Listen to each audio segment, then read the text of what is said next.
Good morning. अभी एक question देखते हैं।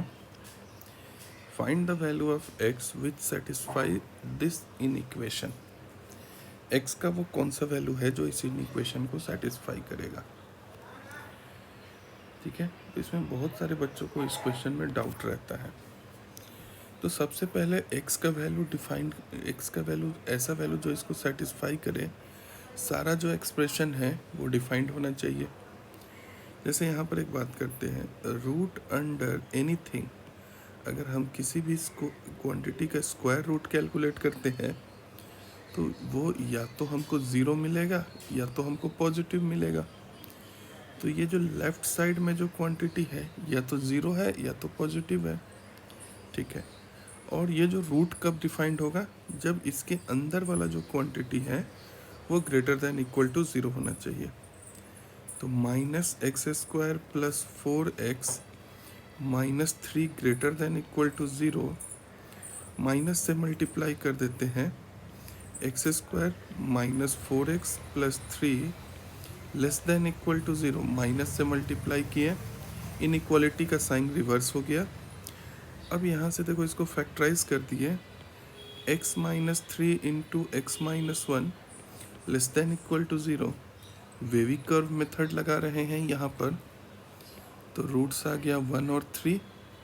साइन मार्क कर लिए, साइन मार्क कर लिए, पॉजिटिव नेगेटिव पॉजिटिव। तो हमको कौन सा रीजन चाहिए जहाँ पर इस क्वांटिटी का वैल्यू या तो नेगेटिव हो या तो ज़ीरो हो। तो यहाँ से मेरे पास ये रीजन आ गया। क्या आ गया? x बिलोंग्स टू 1 से लेकर 3 तक क्लोज्ड इंटरवल। इसके लिए ये जो LHS है वो डिफाइंड होगा। अब यहीं पर अगर हम RHS के लिए बात करें, RHS कब डिफाइंड होगा? RHS तो x के हर एक वैल्यू के लिए डिफाइंड होगा, लेकिन ये चीज़ हम जान रहे हैं कि इसको तो सबसे पहले क्या होना पड़ेगा? पॉजिटिव।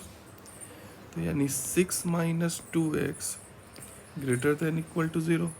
क्योंकि अगर ये नेगेटिव हुआ तो हमको तो ये पता है ना कि इस तरफ जो क्वांटिटी है वो मेरा पॉजिटिव या फिर ज़ीरो है, तो नो सॉल्यूशन आएगा। तो ये जो क्वांटिटी है RHS में, इसको भी पॉजिटिव होना पड़ेगा या फिर ज़ीरो। तो यहाँ से हमको कितना मिला? 6 greater than equal to 2x। तो यानी x का वैल्यू आ गया लेस देन इक्वल टू 3। तो दोनों केसेस को सबसे पहले LHS RHS दोनों को x के इस वैल्यू के लिए सेटिस्फाई करना पड़ेगा। तो दोनों का अगर हम इंटरसेक्शन ले तो कितना आ जाएगा? x बिलोंग्स टू 1 से लेकर 3। यानी अब हमको 1 से लेकर 3 के बीच में ही ये इंटरवल है, उसी के बीच में देखना है। देखो, हम लोग यहाँ पर ना सबसे पहले स्क्वायर ही क्यों नहीं कर दिए। बहुत लोगों का यहाँ पर क्वेश्चन होगा कि LHS और RHS का स्क्वायर क्यों नहीं कर दिए। ठीक है, स्क्वायर करने में क्या प्रॉब्लम होता है, इसको देखते हैं। बिना ये कंडीशन कैलकुलेट किए हुए अगर हम स्क्वायर करते हैं, लेट सपोज ये वैल्यू आता -3 का रूट अंडर और ये वैल्यू आता 2। ये तो इनइक्वालिटी नहीं हम लिख सकते हैं, ये मेरा गलत है इनइक्वालिटी, क्योंकि एक ये तरफ कॉम्प्लेक्स नंबर है, ये इस तरफ रियल नंबर है। इसको तो हम कंपेयर नहीं कर सकते एक बार में। लेकिन अगर इसको स्क्वायर कर देते हैं तो -3 लेस देन 4, देख रहे हो, ये करेक्ट है। ठीक है, तो इस तरह से अगर बात करें स्क्वायर करने पर ना, हमको हमेशा एक्स्ट्रा सॉल्यूशन आ जाता है। तो एक चीज़ को याद रखना है, क्या? Avoid squaring. जहाँ तक हो सके हम लोग स्क्वायरिंग को अवॉइड करेंगे, क्योंकि उससे होता क्या है, एक्स्ट्रा सॉल्यूशन ऐड हो जाता है, जैसे कि इस पर्टिकुलर केस में तुम देख रहे हो। तो अब यहाँ पर हम बात किए कि x का वही वैल्यू कंसीडर करेंगे जो कि -1 से लेकर 3 के बीच में होगा। अब इसको जानने के बाद अब हम क्या कर सकते हैं? स्क्वायर करते हैं। देखो ध्यान से, दोनों तरफ हम स्क्वायर करते हैं तो कितना आ जाएगा? -x² plus 4x minus 3 is less than 4 into 2 common कर लिए, 2 कॉमन कर लिए, फिर स्क्वायर कर रहे हैं। x² -6x तो यहाँ से देखो तो ये चीज़ मेरे पास आ गया 5x², ठीक है। x का कोफिशिएंट यहाँ से -24 इधर गया तो -28x, और कांस्टेंट का कोफिशिएंट 39, तो +39 ग्रेटर देन इक्वल टू 0।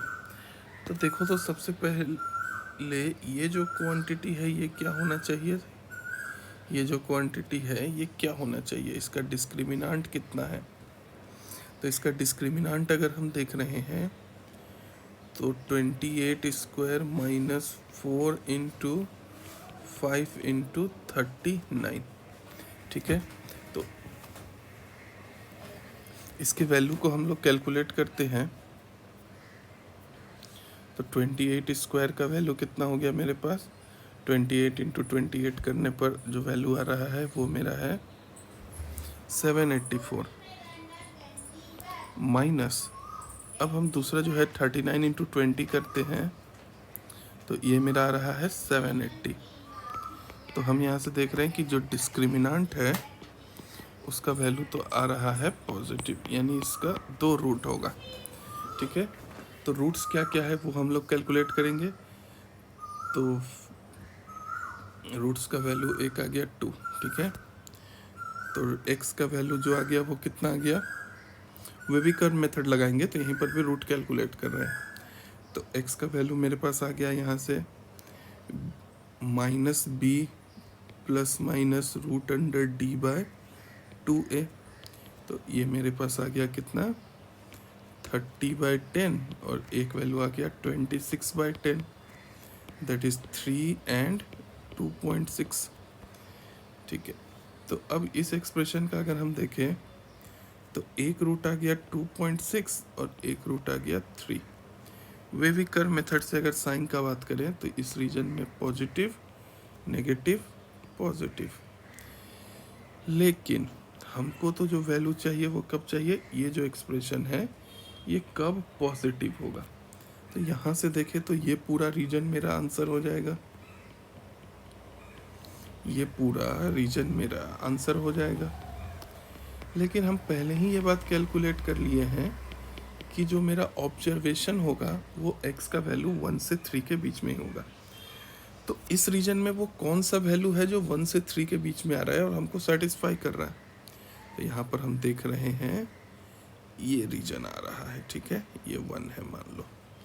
तो हम यहाँ पे बोलेंगे क्या, x बिलोंग्स टू, दोनों जो सॉल्यूशन आया उसका इंटरसेक्शन लेंगे, यहाँ पर जो सॉल्यूशन आया और जो सबसे पहले यहाँ पर जो सॉल्यूशन आया, तो इस दोनों का इंटरसेक्शन लेने पर हमको कितना आया, x बिलोंग्स टू 1 से लेकर 2.6 तक आंसर।